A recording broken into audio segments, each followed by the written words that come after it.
Ada kembali di Nusantara Petang dan kita masih berdialog di Nusantara Petang bersama dengan Mbak Devi. Mbak Devi, ini tadi Anda mengatakan bahwa tekanan juga semakin besar dengan adanya kebutuhan untuk pemenuhan infrastruktur. Ini merupakan salah satu faktor internal yang harus dipenuhi. Sementara itu jika kita ingat bahwa saat ini di Indonesia juga faktor eksternal terutama menyangkut masalah infrastruktur ini kan juga masih menjadi masalah, artinya misalnya saja untuk masalah sinyal dan sebagainya, kemudian juga perekonomian di berbagai daerah dan juga karakteristik daerah masing-masing juga berbeda. Nah ini kalau kita tarik kembali ke kasus yang ada di Lebak Banten, kalau Anda mengatakan tadi bahwa tekanan yang biasanya di kota-kota besar begitu ya, orang-orang biasanya bertemu satu sama lain begitu, kemudian juga sudah modern, kemudian juga sudah terpenuhi semuanya. Kemudian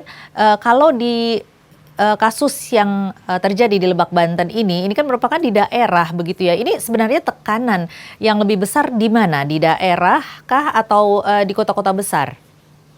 Dalam kondisi pandemi ini, Mbak, menurut hemat saya, mau itu di daerah, mau itu di kota besar, tekanannya sama. Karena kan perintahnya sama, semua harus mengisolasi diri.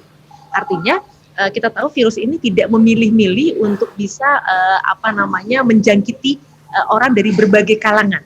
Nah, ini yang menyebabkan sebenarnya nyaris semuanya mengalami tekanan biologis yang sama, artinya secara fisik kita harus isolasi, tekanan psikologis yang sama, ditambah tekanan yang ketiga, tekanan sosiologis. Sosiologisnya apa? Bahwa kan kita punya ekspektasi-ekspektasi, Bang, yang memang di luar pandemi ini selalu ada, bahwa yang namanya orang tua itu harus mampu memberikan pendidikan terbaik pada anak, itu satu. Lalu kemudian anak harus punya prestasi tertentu. Ini yang kemudian semakin membuat komunikasi di dalam keluarga itu semakin dinamis dan rumit. Karena ketika satu infrastrukturnya tadi baik secara internal eksternal belum terpenuhi, secara psikologis sudah stres, ditambah secara sosiologis tekanan itu begitu kuat. Ini yang kemudian menjadikan orang tua dan anak juga akhirnya semakin tertekan, karena kita tahu kadang-kadang, mohon maaf, pendidikan itu bukan hanya dalam upaya memberikan tiket kebaikan dan kesejahteraan bagi anak di masa depan, tapi mohon maaf, itu kadang-kadang menjadi tropi sosial. Bahwa kita sebagai orang tua, itu tanda kutip sekarang, kenapa banyak orang yang terobsesi anaknya harus ranking, atau harus apa, karena mohon maaf, ada cara pandang yang melihat juga bahwa anak itu adalah trofi. Keberhasilan orang tua dilihat kalau anaknya hebat, anaknya juara A, B, C, D, E, dan sebagainya. Nah, ketika itu masuk kalau dulu di sekolah, orang tua bisa melepaskan tanggung jawab itu kepada sekolah misalnya. Penilaian dan sebagainya. Sekarang itu harus dilakukan sendiri. Nah, ini yang kemudian faktor-faktor ini yang berkelindan, yang membuat akhirnya komunikasi orang tua terhadap anak semakin lemah, untuk tidak mengatakan semakin buruk. Dan menurut hemat saya, ini tidak terlepas apakah dia kalangan menengah atas, kalangan menengah bawah, mau agamanya apa, mau suku, ini terjadi di semua bangsa, di seluruh dunia. Kalau kita lihat catatan-catatan berita-berita asing, hal yang sama juga terjadi. Jadi artinya ini tidak menjadi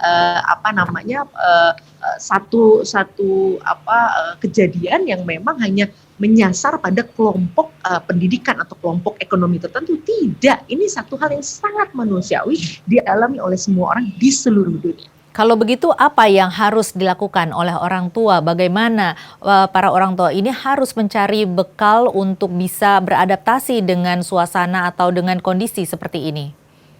Satu, menurut hemat saya, kebijakan pemerintah harus jelas.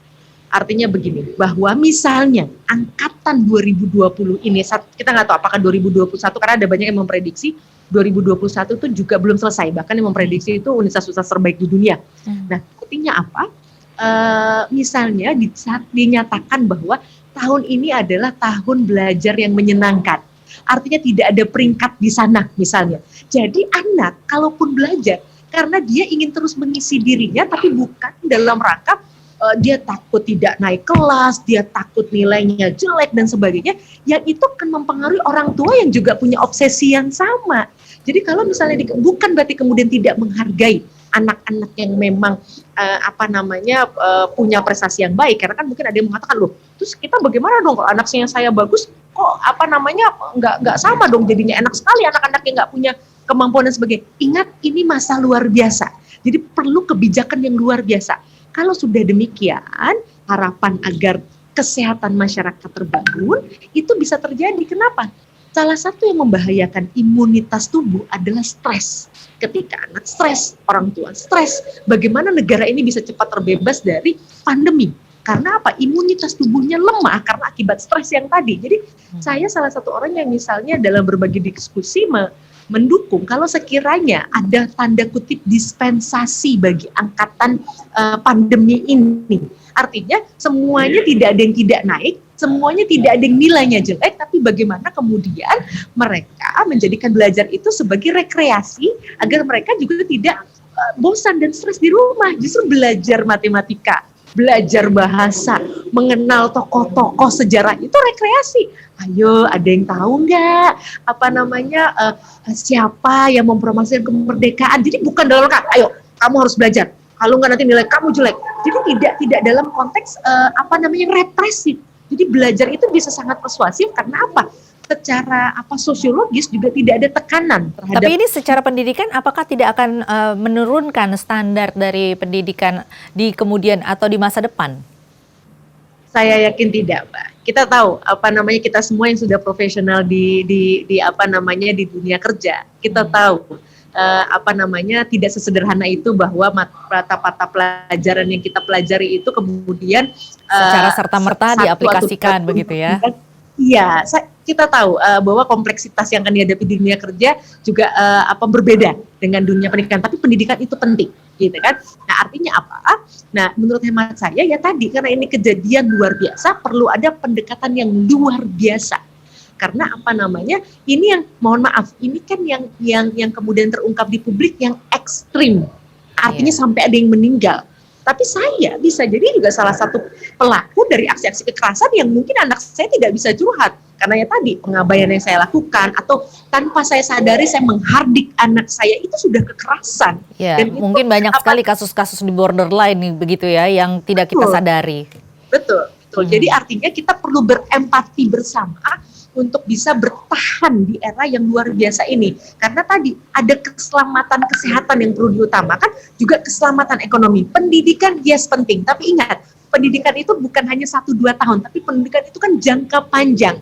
Artinya kita masih punya waktu yang sama, dan nanti kalau semua orang bersama-sama di titik nol kan artinya sebenarnya semua orang di seluruh dunia akan mengalami hal yang sama, ketertinggalan yang sama. Jadi kita tidak perlu khawatir sebenarnya. Nah, artinya ini yang menurut hemat saya perlu dipertimbangkan juga, karena kalau kita harus mendidik semua keluarga tidak punya energi, Mbak. Siapa yang kemudian bisa menolong para orang tua ini? Artinya mendampingi orang tua, mempersiapkan orang tua. Baru bicara orang tua, belum mendampingi anak. Karena anak pasti sudah otomatis tanggung jawabnya orang tua. Jadi sebenarnya sekarang harus dibantu itu orang tua. Gitu. Karena kalau orang tuanya sudah sehat, insya Allah dia akan bisa membantu anaknya.